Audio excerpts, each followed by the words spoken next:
Welcome everyone. Today I'm going to teach you about tenses. What is tense? अस्सलामुअलैकुम everyone, how are you all? I hope you will be fine. So काफ़ी time के बाद video बना रहा हूँ। Time की कमी की वजह से टाइम नहीं मिल रहा था। सो व्यूवर्स, आज जो मैं आपको बताने जा रहा हूँ वो है टेंसेस। टेंसेस जिसको हम बहुत ही मुश्किल समझते हैं, जो बिगिनर्स हैं उनको बहुत मुश्किल लगता है कि टेंसेस कौन सी बला है। तो ऐसी कोई बला नहीं है, टेंसेस को सिर्फ समझने की ज़रूरत है। तो हम किस तरह टेंस को समझें और वो मैं आपको बताने जा रहा हूँ। सबसे पहले तो आपको पता होना चाहिए, मैं आज सिर्फ टेंस का थोड़ा सा इंट्रो दे रहा हूँ ताकि आप इंट्रो से समझ जाएं। उसके बाद में इसके जो भी काइंड्स हैं उस पर हम जो है ना स्टार्ट करेंगे।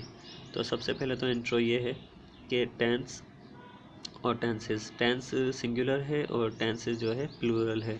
अब टेंस की मीनिंग क्या है? टेंस की मीनिंग है ज़माना, और टेंसेस की प्लूरल में मीनिंग बनती है ज़माने, यानी कि बहुत सारे ज़माने ज़्यादा हो गए, और ये सिंगल हो गया यानी ज़माना, कोई एक ज़माना।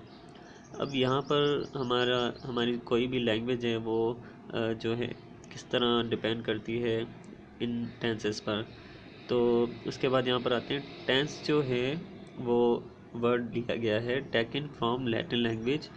टेंस जो अल्फाज है वो एक लातिनी ज़बान से लिया गया है, जिसकी मीनिंग है टेंस मीन्स टेम्पस, और टेम्पस मीन्स टाइम।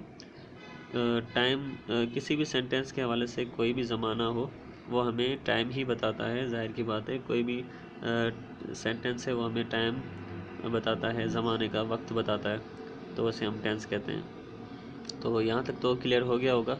उसके बाद हम यहाँ पे आते हैं, टेंस के टोटल जो हैं वो 3 काइंड्स होते हैं। तो यहाँ पे फर्स्ट है प्रेजेंट, दूसरा पास्ट, और उसके बाद फ्यूचर।